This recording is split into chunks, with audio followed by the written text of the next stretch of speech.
Baik, assalamualaikum warahmatullahi wabarakatuh. Selamat pagi, siang, sore, malam. Baik, kali ini saya akan berbagi bagaimana cara pengisian playlist. Dalam rangka verifikasi dan validasi DTKS. DTKS adalah data terpadu kesejahteraan sosial. Bagi yang belum tahu DTKS ini, bisa searching mungkin di Google, atau saya jawab sedikit. DTKS ini adalah kumpulan data masyarakat yang kurang mampu di suatu desa, dan data ini dijadikan acuan oleh pemerintah pusat untuk memberikan bantuan, gitu kan. Contohnya itu PKH, BPNT, BST, BPJS, dan lain sebagainya. Dalam pengisian formulir DTKS ini ada beberapa bagian yang harus kita pahami dulu. Di sini ada bagian 1, pengenalan tempat, bagian 2, keterangan petugas dan responden. Bagian ketiga yaitu keterangan perumahan. Bagian 4 yaitu keterangan sosial ekonomi anggota rumah tangga. Bagian 5 kepemilikan aset dan keikutsertaan program. Jadi yang saya mau jelaskan dulu yang pertama ini, pengenalan tempat. Baik, di sini di DTKS kita sudah ada yang terisi dan masih ada yang belum terisi semua datanya. Nah, nanti tinggal kita sesuaikan dengan data yang di bawah, data masyarakat itu sendiri. Nah, jadi di sini untuk pertanyaan 1, 2, 3, dan 4 itu tidak perlu diisi. Yang kelima ini nama SLS. Jadi nama SLS ini kadang ada yang sudah diisi, kadang ada yang belum. Di sini kita isi dengan nama dusun dan RT-nya berapa. Nah, ini satuan lingkungan setempat. Baik, untuk pertanyaan ke-6, alamat. Ini biasanya nama jalan, terus RT-nya berapa, RW-nya berapa. Tapi kita di Desa Pelangan tidak menggunakan jalan. Di sini kita menggunakan dusun. Terus RT-nya berapa. Selanjutnya nomor 7. Nomor urut rumah tangga ini tidak perlu diisi. Nomor 8, nama KRT, di mana kepala rumah tangga ini adalah orang yang memiliki rumah tersebut. Misal contoh kasus anak yang menikah namun belum mempunyai rumah, jadi masih numpang di orang tuanya. Nah, orang tuanya itu adalah KRT karena orang tuanya yang mempunyai rumah itu. Terus nomor 9, jumlah ART. Nah, jumlah ART di sini itu adalah ART kepanjangan dari anggota rumah tangga. Jadi berapapun orang yang tinggal di satu rumah itu ART. Dan ke-10, jumlah keluarga. Nah, jumlah keluarga di sini yang dihitung itu kepala keluarganya. Misal kasusnya ada anak yang menikah namun belum mempunyai rumah dan masih numpang di rumah orang tuanya. Misal 2 orang anaknya itu yang menikah, sama-sama numpang di rumah orang tuanya. Berarti ada 3 keluarga. Yang pertama, kepala keluarga dari orang tuanya, terus kepala keluarga anak pertama misal yang menikah, dan kepala keluarga anak keduanya yang menikah dan masih menumpang di sana. Berarti di sana itu ada 3 keluarga. Lanjut ke nomor 11. Nomor kakak setiap keluarga di dalam rumah tangga. Jadi di sini kita isikan nomor kakak dari masing-masing kepala keluarga di satu rumah itu. Dimulai dari pertama itu kakak orang tuanya. Terus kedua, kakak anak pertamanya yang menikah. Ketiga, anak keduanya yang sudah menikah, sudah punya kakak tapi masih numpang di rumah orang tuanya, dan seterusnya. Jadi sekian untuk bagian 1, pengenalan tempat. Kita pindah ke bagian 2, keterangan petugas dan responden. Yang diisi pada nomor 1 ini tanggal peripali. Peripali di sini adalah verifikasi dan validasi ya.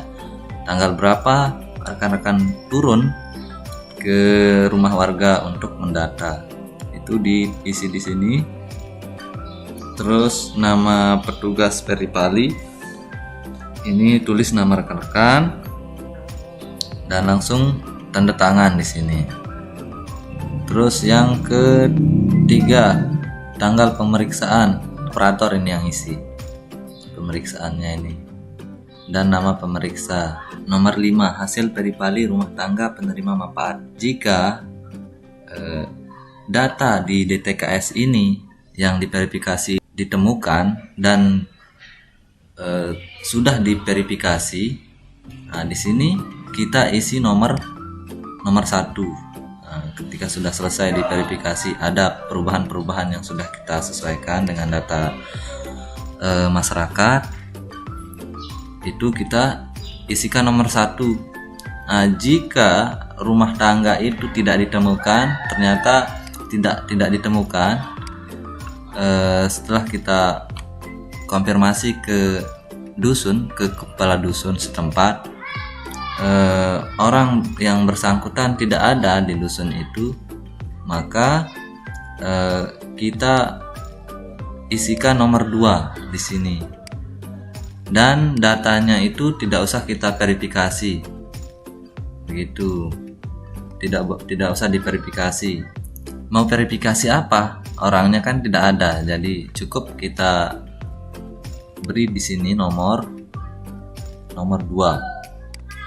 Terus jika rumah tangga pindah atau bangunan sensus tidak ada, jadi misal setelah kita tanyakan ke kepala dusun, mereka sekeluarga itu pindah ke luar desa. Di sini diisikan nomor 3 dan sertakan pindahnya itu kemana, luar desa atau di dalam desa. Kalau dia di dalam desa, misal tuliskan pindah ke dusun ini, pindah ke dusun ini, begitu. Dan jika dia pindah, tidak perlu lagi mengisi bagian-bagian yang lain. Nomor 4 ini bagian dari rumah tangga sesuai prealis. Nah, jadi bagian dari rumah tangga sesuai prealis ini datanya itu sudah benar semua dan sesuai di prealis. Maksudnya tidak ada perubahan di data DTKS-nya itu, alias sudah valid sesuai dengan data di masyarakat itu. Jadi tinggal kita isikan nomor 4, jadi tidak perlu lagi diisi karena datanya sudah sesuai. Nomor 5, responden menolak. Nah, jika ada masyarakat atau responden yang tidak mau disensus, isikan nomor 5 biar kita proses gitu. Selanjutnya nomor 6, data ganda. Nah, ketika diverifikasi ternyata datanya itu ganda dengan lembar yang lain gitu. Dia punya 2 lembar data yang sama. Di form yang satu itu kita isi, dan form yang lainnya itu yang ganda itu kita isikan nomor 6. Nah, itu di bagian 3, keterangan petugas dan responden. Jangan lupa juga rekan-rekan minta tanda tangan masyarakat yang didata nanti di sini. Sertakan nama dan tanda tangan gitu. Baik, kita lanjut ke bagian 3. Ini keterangan perumahan. Jadi di sini keterangan perumahan ini kita mulai dari 1A. Status penguasaan bangunan tempat tinggal yang ditempati. Nah, jadi jika di datanya itu sudah terisi dan ternyata salah, di sini bukan 1 alias milik sendiri, ternyata bebas sewa. Nah, bebas sewa ini dia tinggal di rumah keluarganya gitu, maksudnya bukan dia yang punya rumah. Jadi itu kita diisi menjadi nomor 3 ini dicoret saja nanti menggunakan stabilo. Nanti kami siapkan stabilo, terus rekan-rekan coret yang salah itu dan diisi dengan data yang sesuai di sini. Ini coret menggunakan stabilo. Terus yang 1B, status lahan tempat tinggal yang ditempati. Nah, lahannya itu milik siapa begitu kan? Milik sendiri, milik orang lain, tanah negara atau lainnya. Di sini tinggal disesuaikan nanti dengan sesuai keterangan dari masyarakat. Baik, terus di sini luas lantainya. Nah, luas lantai misal rumahnya itu 6x6. Di sini 6x6. Berarti di sini 36. Nah, diisi 36 di sini. Ini dicoret jika salah, datanya itu salah, dicoret lalu diisikan mungkin di sini, mungkin di tempat yang kosong ya. Jadi ini dicoret menggunakan stabilo dan diisikan di tempat yang kosong yang sesuai datanya. Terus jenis lantai terluas nomor 3. Jenis lantai terluas, misal ukuran rumah itu 6x6 ya, dan ini menggunakan keramik, lalu yang terluas ini menggunakan semen. Jadi isian di nomor 3 di sini bagian 3, jenis lantai terluas itu menggunakan semen. Terus nomor 4A di sini jenis dinding terluas. Nah, jenis dinding terluas mungkin ada kasus yang rumah itu setengah semen dan setengah pagar. Nanti rekan-rekan lihat mana yang mendominasi rumah itu. Ketika yang lebih luas itu menggunakan pagar, isikan pagar di sini.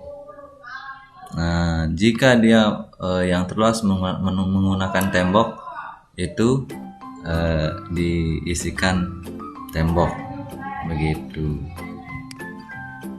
Oke, lanjut kita ke 4B. Nah, jika R4A, nah ini jika pertanyaan yang 4A ini berkode 1, 2 atau 3, kondisi dindingnya itu bagaimana? Jadi jika isiannya di sini itu tembok atau plesteran anyaman bambu atau kayu, nah isikan kualitasnya itu di sini ada bagus atau kualitas tinggi, 2 jelek kualitas rendah. Jadi disesuaikan. Jika salah dicoret saja begitu, diisikan dengan sesuai dengan yang real. Terus di sini pertanyaan 5A, jenis atap terluas. Sama dengan pertanyaan yang 4A ini, jenis atap terluasnya apa begitu. Jika dia setengah asbes dan setengah genteng mungkin, tapi lebih banyak dia menggunakan genteng, ya genteng bak tanah liat atau asbes atau seng, itu rekan-rekan amati saja nanti lihat. Terus di 5B, jika R5A berkode 1 sampai dengan 7, di sini jika di 5A ini isiannya itu beton genteng keramik, genteng metal, genteng tanah liat, asbes, seng, sirap, itu nanti diisikan kondisi atapnya itu bagaimana, apakah bagus atau kualitas tinggi, apakah jelek kualitas rendah gitu. Jadi di sini nanti diisi. Terus jumlah kamar tidur, contohnya seperti ini. Ini kan rumah 6x6. Ini ada kamar kamar tidur, di sini juga kamar tidur. Jadi ini kan masing-masing mempunyai pintu. Jadi di sini itu ada 2 kamar tidur. Jika seperti ini itu rumah itu tidak mempunyai kamar. Baik, kita lanjut ke pertanyaan nomor 7A. Sumber air minum. Di sini sumber air minumnya disesuaikan. Ada air kemasan bermerek, ada air isi ulang, ada ledeng meteran, ada ledeng eceran, sumber bor dan seterusnya. Nah, di sini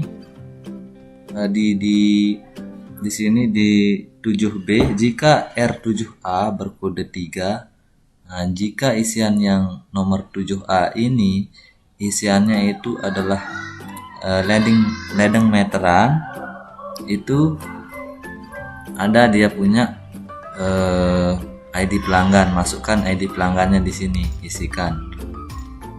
Tapi rata-rata kita tidak punya ini, tidak punya ledeng yang meteran, jadi kita skip. Terus untuk yang pertanyaan nomor 8, cara memperoleh air minum.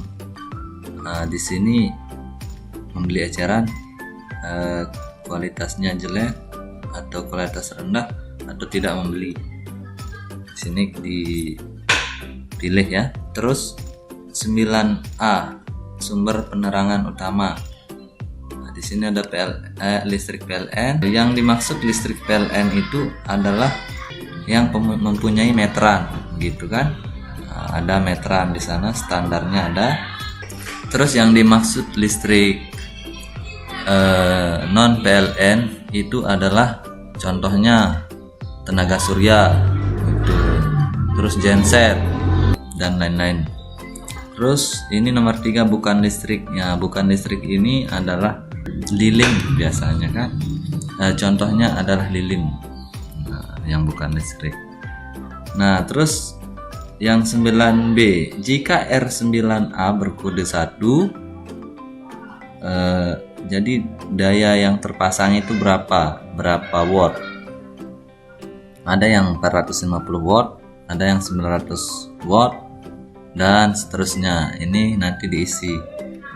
Terus 9C, jika R9A berkode 1, jika R9A ini berkodekan 1, yaitu listrik PLN, isikan di sini ID PLN-nya yang digunakan untuk membeli pulsa listrik. Jika meterannya itu yang tidak menggunakan pulsa, ada di sana ID PLN, keterangan di pembayarannya itu. Nah, itu rekan-rekan isi di sini.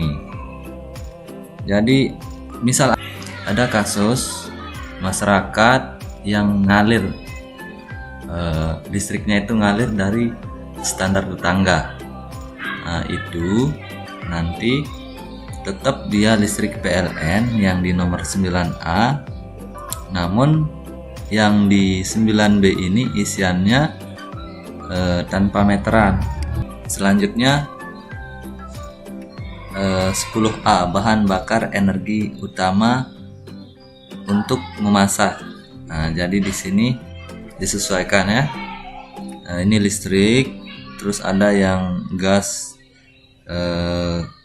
yang kurang dari 3 kg itu ada.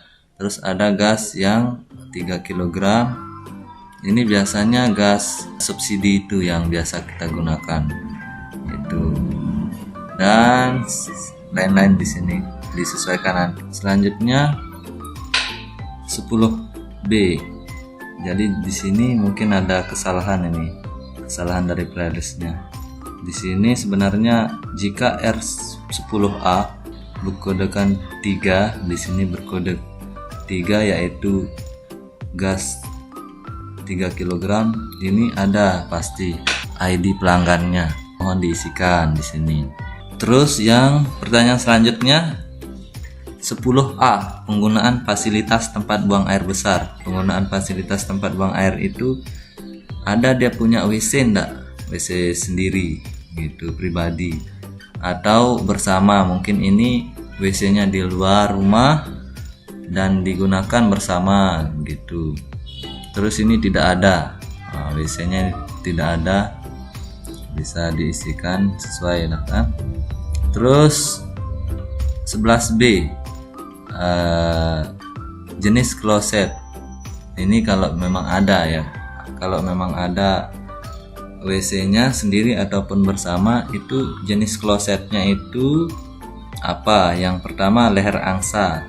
Leher angsa ini itu yang kita sering pakai, yang duduk yang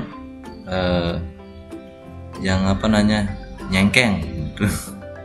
Ya, terus untuk pelengsengan ini biasanya pelengsengan ini langsung ke pembuangan, mungkin sungai gitu kan. Langsung ke sungai atau ke parit atau begitu, itu pelengsengan. Dan yang nomor 4 itu tidak pakai, jadi disesuaikan isiannya nanti. Pertanyaan selanjutnya, nomor 12, tempat pembuangan akhir tinja. Di sini ada tangki, ada pelengsengan nih, langsung ke parit ini. Ini mungkin tangki, ada dibuatkan sejenis tangki. Terus di sini lubang tanah. Terus ini kolam, sawah, sungai, danau atau laut, terus pantai atau lapangan atau kebun dan lainnya. Oke, disesuaikan. Baik, itu di bagian 3, keterangan perumahan. Selanjutnya kita ke bagian 4 ya, keterangan sosial ekonomi anggota rumah tangga. Oke, yang pertama di sini di kolom 1 itu ada nomor urut. Ya, di kolom kedua itu ada nama anggota rumah tangga. Nah, di sini ada keterangannya, tulis siapa saja yang biasanya tinggal dan makan di rumah tangga ini, baik dewasa, anak-anak maupun bayi. Tuliskan nama sesuai dengan identitas beserta nomor induk kependudukan atau NIK. Nah, jadi di sini di kolom 2 ini kita isikan nama sesuai dengan DKK dan nomor NIK-nya. Jadi ketika nanti isiannya di sini itu salah, misal namanya salah, tidak sesuai dengan yang di KK dan KTP, itu kita stabilo, kita coret menggunakan stabilo dan kita isikan nama sesuai dengan di KK-nya atau di KTP-nya di sini. Begitu juga dengan NIK-nya. Jika NIK-nya salah, itu nanti disesuaikan. Nah, begitu rekan-rekan. Jadi nanti ketika kolomnya ini full, rekan-rekan bisa tuliskan di bawah sini. Jika ada penambahan anggota, mungkin kan ada anggota yang belum masuk di sini, itu bisa rekan-rekan lanjutkan di sini di kertas yang kosong. Terus selanjutnya kolom 3, hubungan dengan kepala rumah tangga. Jadi di sini sudah ada keterangan ya untuk pengkodeannya. Biasanya di data ini tidak berurutan dari kepala keluarga, istri, terus anak gitu. Jadi yang mengurutkan itu nanti ini kode hubungan dengan kepala rumah tangga. Contohnya seperti ini.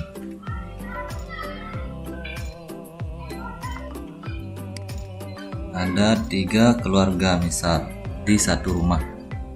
Jadi yang mempunyai rumah itu adalah orang tuanya, dan anak pertama, anak kedua, dan anak ketiga ini menikah tapi masih tinggal di rumah orang tuanya. Jadi di data DTKS ini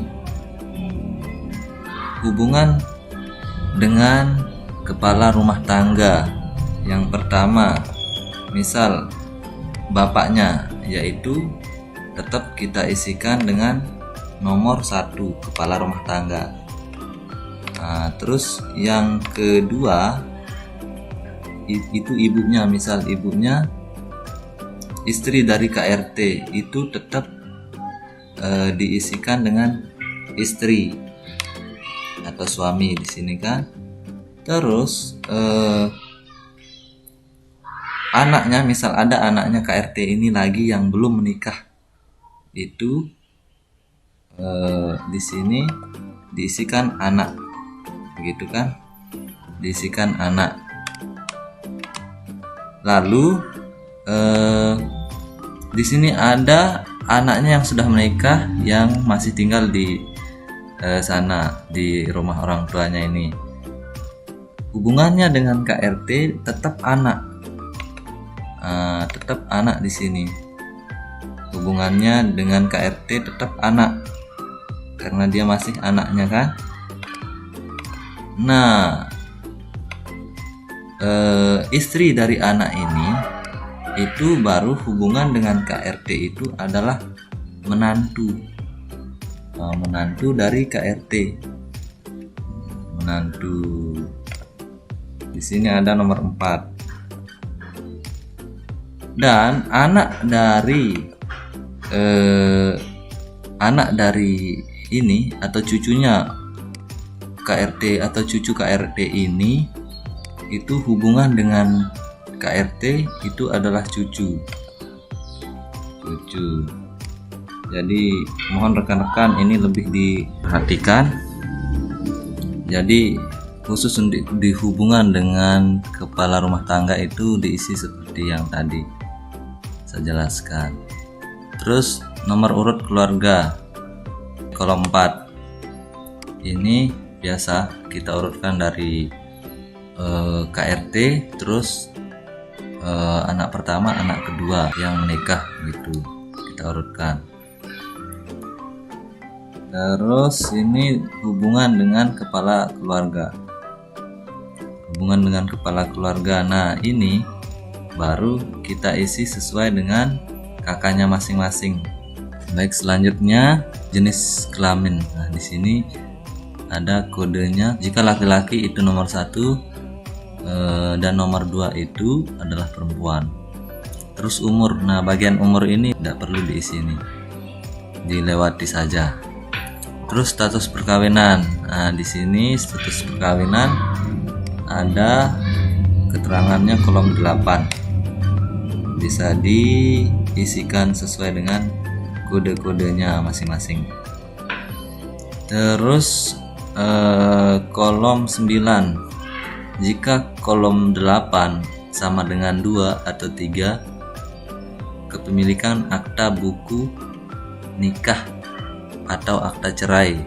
Nah, jika di nomor 8 ini status perkawinannya itu nomor 2 dan 3, yaitu kawin atau nikah dan cerai hidup.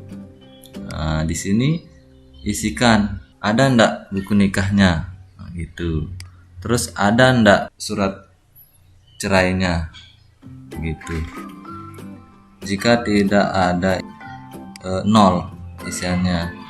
Jika dia ada, terus dia bisa menunjukkan, dapat ditunjukkan, isikan nomor 1.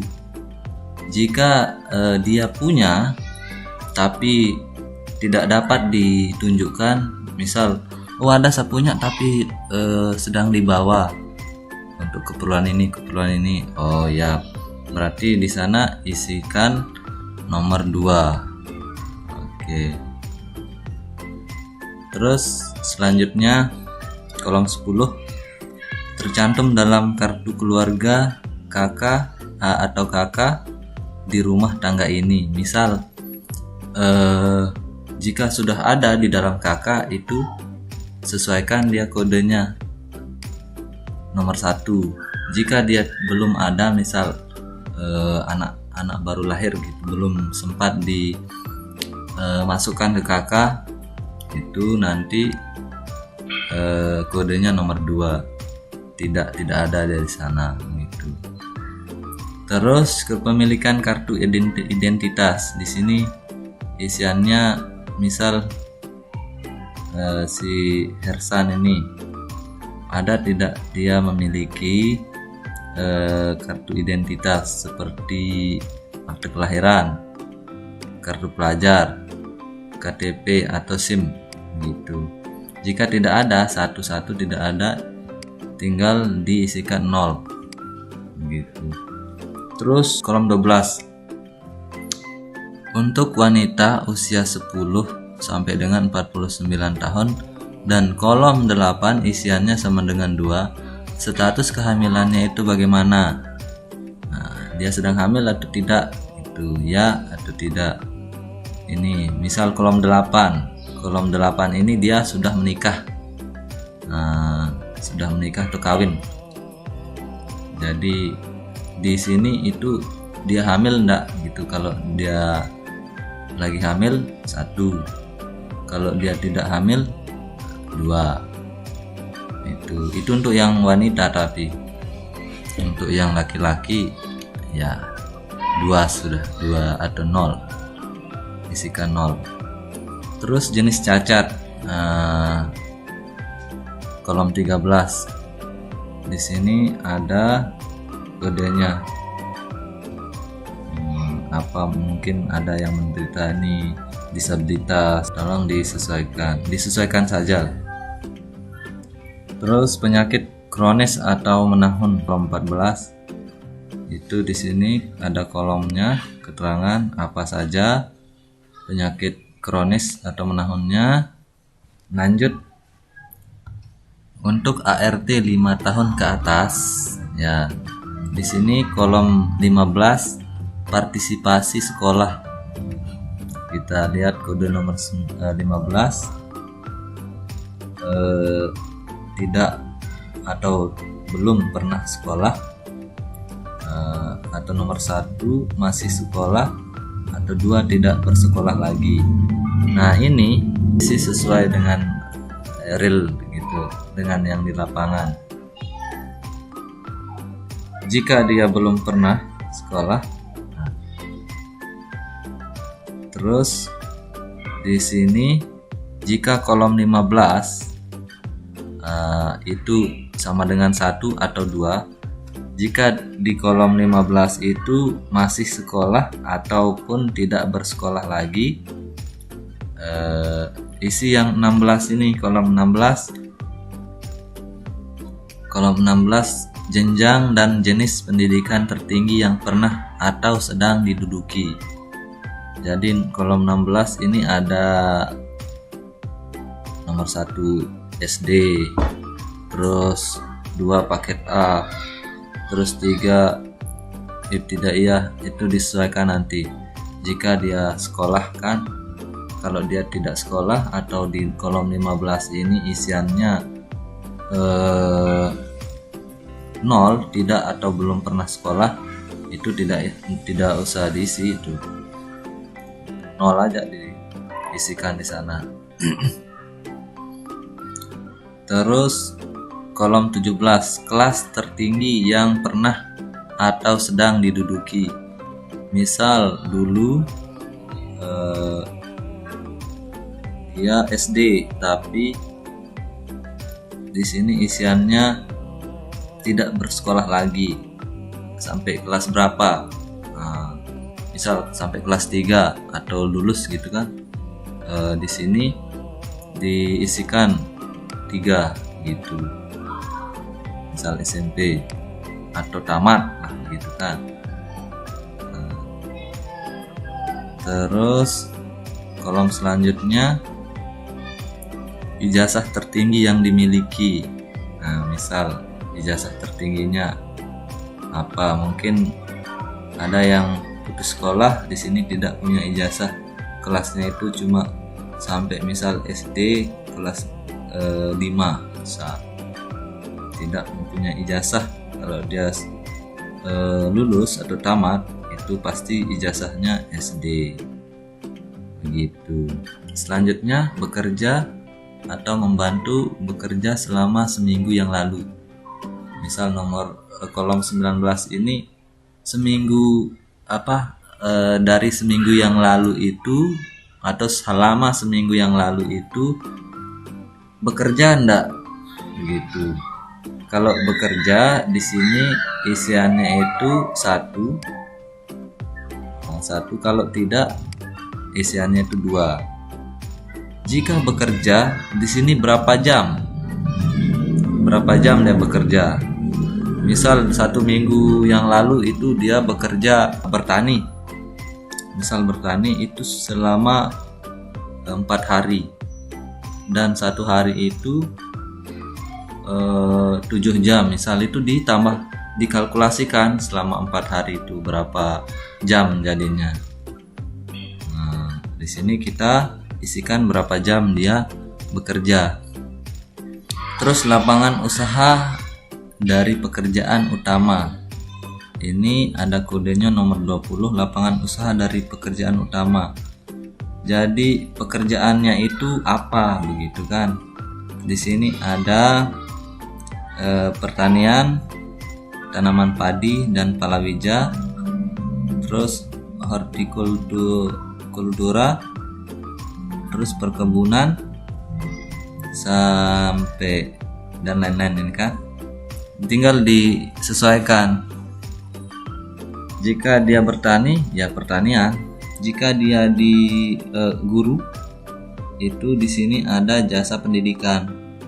Jika dia perawat, jasa kesehatan. Jika dia kadus ataupun RT, itu jasa kemasyarakatan, ataupun dia jadi staf, gitu kan.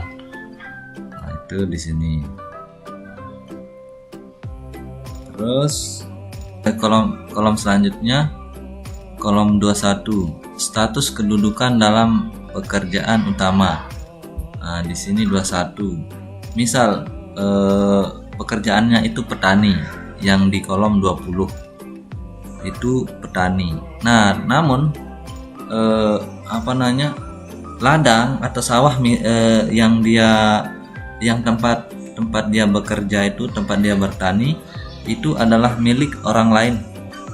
Berarti di kolom 21 ini status kedudukan dalam pekerjaan utama itu dia buruh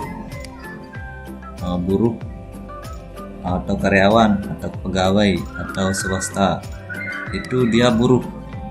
Jadi dia mengelola lahan orang lain. Jika dia sendiri yang mempunyai lahan tersebut, sawah tersebut, berarti di sini di kolom 21 ini itu isiannya berusaha sendiri. Berusaha sendiri. Jadi bisa rekan-rekan nanti sesuaikan. Misal dia pekerjaan utamanya yang di kolom 20 ini guru, jasa pendidikan. Nah, jadi di sini tetap dia nomor 4 yang di kolom 21, yaitu buruh, karyawan, atau pegawai swasta. Nah, jika dia PNS lain lagi, di sini ada PNS. Itu jadi disesuaikan. Dan contoh lagi satu, dia punya sapi, dia beternak.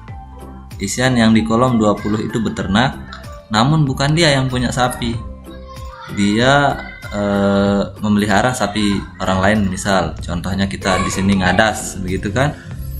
Nah, di sini di kolom 21 ini isiannya tetap buruh nomor 4, buruh, karyawan, pegawai swasta itu. Nah, jika dia sendiri yang mempunyai sapi, berarti 21 ini isiannya nomor 1, berusaha sendiri. Selanjutnya yang kolom 22, keterangan keberadaan anggota rumah tangga. Nah, di sini 22 ada keterangannya tinggal di Ruta, meninggal, tidak tinggal di Ruta atau pindah, anggota rumah tangga baru, terus kesalahan prelis, terus tidak ditemukan. Berarti ini untuk yang di kolom 22 ini kan di sini sudah ada data. Nanti data yang kita printkan sesuai dengan formulir ini.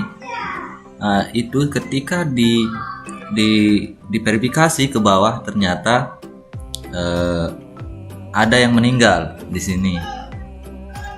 Jadi di keterangan keberadaan anggota rumah tangga ini diisikan nomor 2. Nah, jika dia sudah menikah, misal menikah keluar, itu rekan-rekan isikan nomor 3. Jika dia anggota rumah tangga baru, ini yang sebelumnya itu anaknya, misal anaknya yang baru masuk ke KK, itu anggota rumah tangga baru. Bayi yang belum masuk di KK-nya itu nomor 4. Dan jika ada yang salah namanya atau nick-nya itu salah, KK atau KTP-nya masyarakat itu, ini kita pilih nomor 5 gitu dan diperbaiki. Terus nomor 6, tidak ditemukan. Nah, ini tidak ditemukan ini ketika di sini ada orang tapi ada anggota keluarga yang 6 ini tidak ditemukan. Jadi orangnya itu tidak ada di rumah, itu tidak ada. Cuma namanya aja yang di sini. Nah, itu nanti diisikan nomor 6, tidak ditemukan. Jika dia jika dia memang ada di rumah itu, berarti nomor 1, tinggal di Ruta. Nah, Ruta ini adalah rumah tangga. Selanjutnya di sini keikutsertaan program. Jadi yang punya KKS, kartu KKS itu diisi di sini, punya ndak gitu. Kalau dia punya ya, kalau dia tidak punya nomor 2 gitu. Kalau dia punya nomor 1. Terus di sini KIS atau PBI JKN, ini kan BPJS ini. Nah, jika ada diisikan ada di sini, jika tidak diisikan tidak. Terus KIP atau BSM, ada enggak dia punya KIP atau BSM, kartu Indonesia Pintar. Terus PKH, ada enggak PKH-nya, punya enggak. Terus Raskin atau Rasra, nah ini adalah BPNT ini. BPNT, bantuan pangan non tunai yang sembako itu digesek, tapi yang keluar itu sembako. Ini punya enggak gitu. Baik, selanjutnya di sini apakah ada anak dari kepala keluarga yang masih menjadi tanggungan tetapi sedang sekolah atau kuliah dan tidak tinggal dalam Ruta ini? Jika ada, sebutkan. Jika tidak ada, jika tidak ada ya enggak usah lah kan. Blok 5 ini lanjut ke blok 5 gitu. Kalau tidak ada, kalau ada isikan di sini. Baik, sekian untuk bagian 4 ini, keterangan sosial ekonomi anggota rumah tangga. Terus selanjutnya kita ke bagian 5, kepemilikan aset dan keikutsertaan program. Oke, di sini kita mulai dari pertanyaan pertama. Rumah tangga memiliki sendiri aset bergerak sebagai berikut. Nah, di sini huruf A, tabung gas 5,5 kilo atau lebih, ada enggak dipunya di rumah ini, di keluarga ini, ada enggak punya? Selesaikan. Jika ada nomor 1, jika tidak nomor 2. Terus lemari es atau kulkas ada enggak? AC ada enggak? Pemanas air, telepon rumah, televisi, emas, perhiasan dan tabungan senilai 10 gram. Nah, 10 gram emas. Sini ada enggak? Gitu. Kalau ada, memang ada, diisikan gitu. Terus di sini ada komputer sepeda, sepeda motor, mobil, perahu, motor tempel, perahu motor, kapal. Nah, disesuaikan ada enggak dimiliki. Terus nomor 2, rumah tangga memiliki aset tidak bergerak sebagai berikut. Nah, tadi itu yang bergerak, sekarang yang tidak bergerak. Contohnya lahan, ada enggak dia punya? Jika isiannya itu ya, isikan luasnya berapa, sesuai di SPPT, mungkin di SPPT surat pajak bangunannya itu diisi sesuai di sana, ada ndak lahannya. Terus B, rumah di tempat lain, ada ndak gitu ya atau tidak. Di sini isikan kodenya gitu. Terus pertanyaan ketiga, jumlah ternak yang dimiliki. Misal ada sapinya berapa ekor, kerbaunya berapa ekor, kuda berapa ekor, babi berapa ekor, kambing atau domba berapa ekor. Terus di sini nomor 4A, apakah ada ART atau anggota rumah tangga yang memiliki usaha sendiri atau bersama? Misal ada yang mempunyai usaha, misal anaknya atau istrinya dari KRT, itu diisikan di sini ya, itu nomor 1. Jika tidak ada, kita lanjut ke nomor 5. Jika ya, isikan nama anggota rumah tangganya itu. Nah, isikan siapa saja. Terus lapangan usahanya itu berapa, sesuaikan di blok 4 itu kolom 20.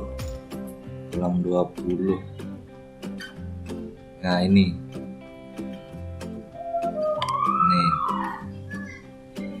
dimana apa usahanya itu dalam bentuk apa itu. Terus jumlah pekerjanya berapa orang, isi di sini. Terus tempat lokasi usahanya ada enggak?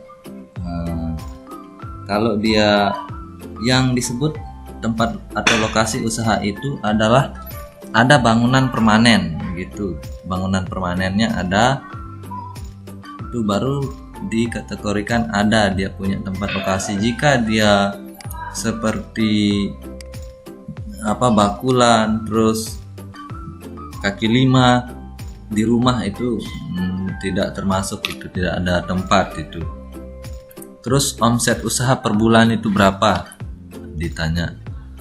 Yang nomor 1 itu kurang dari 1 juta, nomor 2 1 juta atau sampai dengan 5 juta, terus nomor 3 5 juta sampai dengan 10 juta, nomor 4 lebih dari 10 juta, itu diisikan. Terus nomor 5, rumah tangga menjadi peserta program atau memiliki kartu program berikut. Nah, rumah tangga itu punya enggak dia KKS.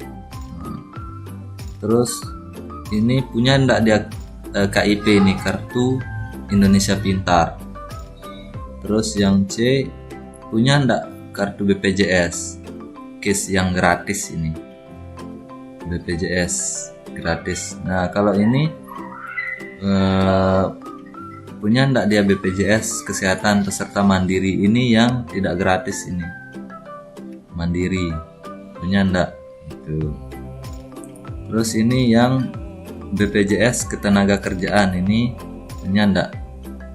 Biasanya di perusahaan yang besar itu ada dia punya BPJS gitu. Terus atau asuransi lainnya ada enggak, punya dia enggak. Terus program keluarga harapan PKH, ada enggak dia dapat PKH? Jika ada, isikan ada. Terus beras untuk orang miskin atau raskin, yang sekarang namanya itu adalah BPNT sembako itu. Ada ndak didapat? Kalau dia memang ada ya. Terus kredit usaha rakyat KUR, ada ndak dia ikuti program itu? Baik, sekian penjelasan tentang cara mengisi prelis dalam rangka verifikasi dan validasi data terpadu kesejahteraan sosial atau DTKS. Jika ada yang ingin ditanyakan, silahkan ketik di kolom komentar. Jangan lupa subscribe, share, dan like. Oke, jika video ini bermanfaat. Sekian, wassalamualaikum warahmatullahi wabarakatuh.